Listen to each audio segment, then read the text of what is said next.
Welcome to my channel. Subscribe, listen and enjoy my stories every day. My morning started as usual, with the sweet scent of freshly brewed coffee permeating our small but cozy apartment. As I made my way to the kitchen, I found a note from my wife, Madeline, saying she had left early for a work meeting. Something felt off, but I shrugged it off, attributing it to my morning grogginess. Hours passed, and the house remained unusually silent. Madeline's phone calls went straight to voicemail, and her assistant claimed she hadn't been in the office today. Concern knotted my stomach. Returning to our bedroom to find some clues, I rummaged through her desk, where a stack of papers caught my eye. Bank statements, credit card bills, and, most shockingly, loan agreements, all taken out in my name, without my consent. A chill ran down my spine as I dug deeper, finding an empty drawer where I usually kept my passport. Panic set in. Frantic, I called the bank, only to discover large transactions moving funds overseas. Everything pointed to Paris. The pieces clicked: Madeline's recent obsession with French culture, the secretive phone calls, the late nights at work. She had left for Paris, but not alone. Her affair with her so-called business partner, whom I had always suspected, was no longer just a suspicion. Fueled by a mix of betrayal and disbelief, I confronted her mother, who inadvertently let slip that Madeline had been planning this for months. "She said you would understand eventually," her mother explained, a statement that stung more than the icy wind outside. The enormity of her deceit was crushing. She had stolen my identity, my security, and jetted off to Paris with her lover, leaving me drowning in debt and legal troubles. My initial shock turned into a seething rage. How could she dismantle our life together with such cold precision? Determined to salvage what was left of my dignity and financial stability, I met with a lawyer to discuss my options. "We'll file for divorce immediately, and then go after her for fraud," the lawyer advised with a stern look. I agreed, my mind racing with plans to ensure she faced justice. That evening, alone in the stark silence of our apartment, the walls seemed to echo with her laughter, a haunting reminder of better days. I vowed not to let this betrayal define me. My path was clear, would rebuild my life, starting with bringing her to account. My revenge would be systematic and total. Madeline would realize that by trying to ruin me, she had only sparked my resurgence. The last line of her note, "Je t'aime," mocked me from the kitchen counter. Crumpling it in my fist, I tossed it into the trash. Love, it seemed, was just another one of her deceptions. As I sat down to draft the first steps of my retribution, the screen of my laptop glowed ominously in the dark room. This was just the beginning. The next morning dawned bleak and gray, mirroring the turmoil inside me as I set out to untangle the mess Madeline had left behind. My first stop was the bank, where I had arranged a meeting with the fraud department. I needed answers, and I needed them now. Walking into the bank, the tight-lipped nods of the staff who recognized me added to the weight of the situation. I was led to a small, stark conference room where I was greeted by two fraud investigators. "Mr. Carter, we've reviewed the transactions and the loans taken out in your name. It's clear you didn't authorize these," one of the investigators, a woman with sharp eyes, began. Her partner, a younger man with a notepad, nodded in agreement. "I need to know how she did this. How could loans be approved without my presence or my signature?" I demanded, my voice a mixture of frustration and desperation. "The signatures were forged, and she had access to all your personal information. Plus, being your wife, her explanations didn't raise any initial suspicions," the younger investigator explained. "Is there a way to trace where the money went?" I asked, leaning forward, my hands clenched in hope. "We're on it. We believe most of the transfers were funneled through a French bank. We're coordinating with them to trace the exact withdrawals," the woman replied, tapping away at her laptop. Frustrated yet somewhat relieved that the bank was taking action, I left the meeting with a small shred of hope.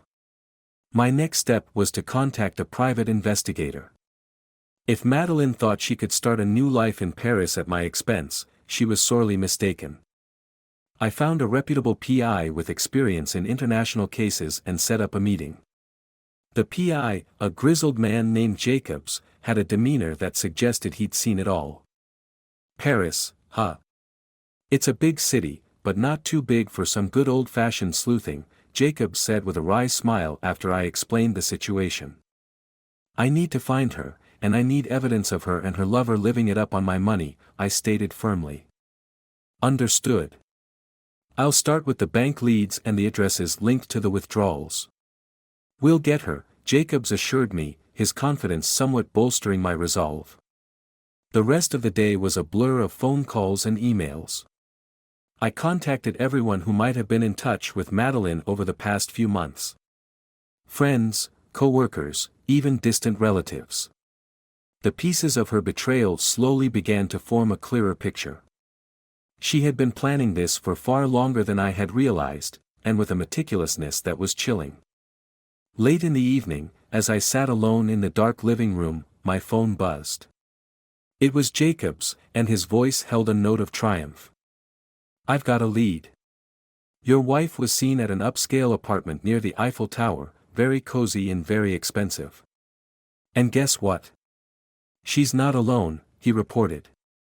My heart pounded at the confirmation of her betrayal. Get photos, get everything you can. I want to use this in court, I replied, my voice cold and steady. Will do. She won't even see it coming, Jacobs promised. Hanging up, I felt a mix of emotions swirling within me. Anger, betrayal, but above all, a steely determination. Madeline had turned our life into a lie, and now it was my turn to expose her deceit. The night grew deeper, and as I plotted my next moves, the city lights flickered like distant stars, indifferent to the human dramas unfolding below. A week had passed since I hired Jacobs, and each day brought a deluge of information that cemented Madeline's betrayal further into reality. Today, I was pacing in my living room, clutching my phone, waiting for the pivotal call from Jacobs, confirming he had enough evidence for me to take the next step. The wait was agonizing, but finally, the phone rang. Got something you might want to see, Jacobs' gravelly voice came through the speaker, tinged with a hint of urgency. What is it? I asked, my voice taut with anticipation. Surveillance photos and videos. Your wife and her lover, clear as day, living it up at your expense. I'm sending everything to your email now. Minutes felt like hours until the email notification finally pinged. The images were damning. There they were, Madeline and her lover, laughing on a Parisian balcony, shopping in luxurious boutiques, and dining at extravagant restaurants. Each photo fueled my resolve for retribution. It's time I paid them a visit, I said more to myself than to Jacobs, though I kept the line open. You sure that's wise? Jacobs cautioned. Confronting them could get messy. I need to see her face when she realizes she hasn't gotten away with it, I responded, a cold firmness settling over me. Flight arrangements were hastily made, and by the next evening, I was in Paris. The city's romantic allure was lost on me, I was here for one reason alone. I approached their apartment, my heart pounding with a cocktail of dread and anger. I rehearsed the confrontation, each word sharpened by the whetstone of betrayal.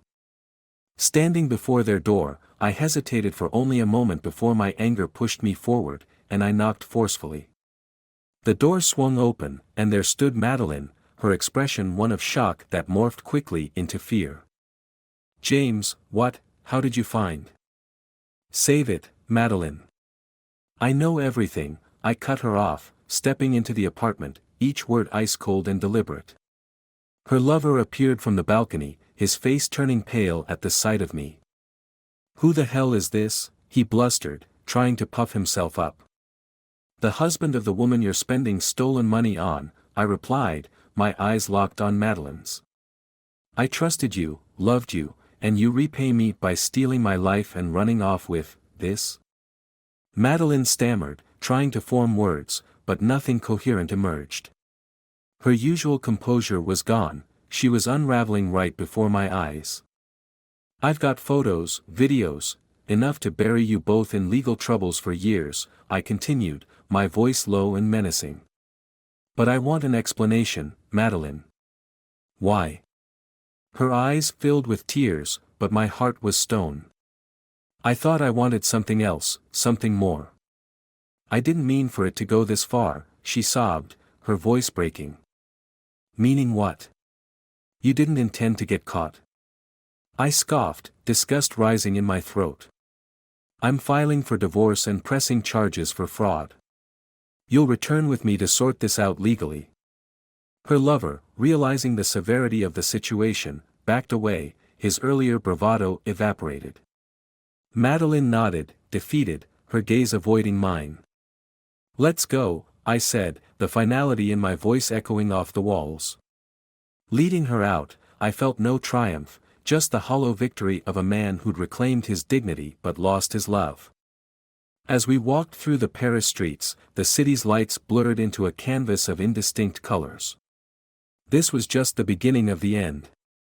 My journey of retribution was far from over, but today, I had made a significant stride in correcting the wrongs done to me.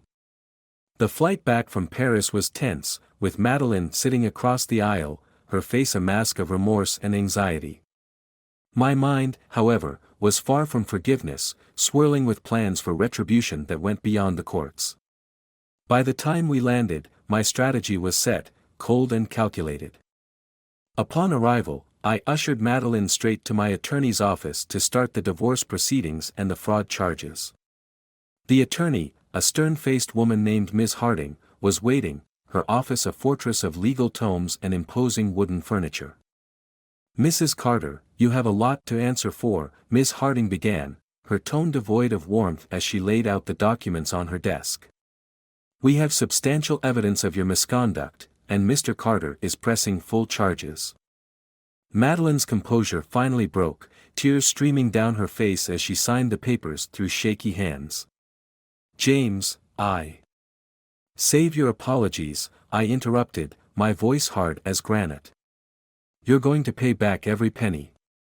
Your lover should be prepared as well. Leaving the office, I felt a bitter satisfaction. This was only the beginning of her downfall.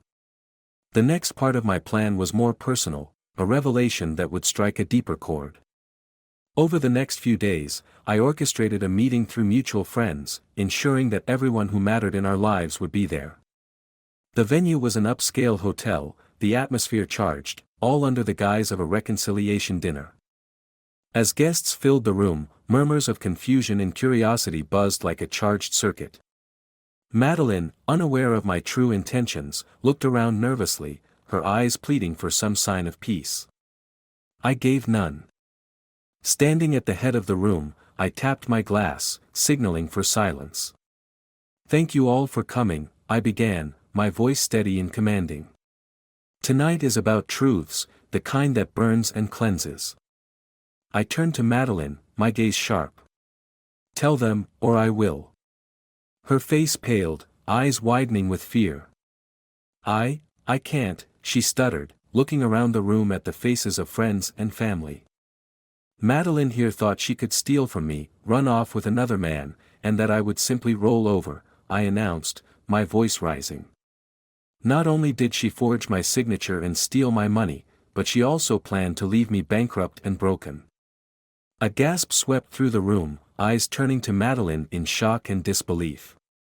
But here's the twist, I continued, pulling out my phone. See, her lover is not just a random fling. He's her first cousin, something she forgot to mention. The revelation hit like a tidal wave, eliciting cries of disgust and horror from the crowd. Madeline's face crumbled, tears and mascara mingling in a tragic mask.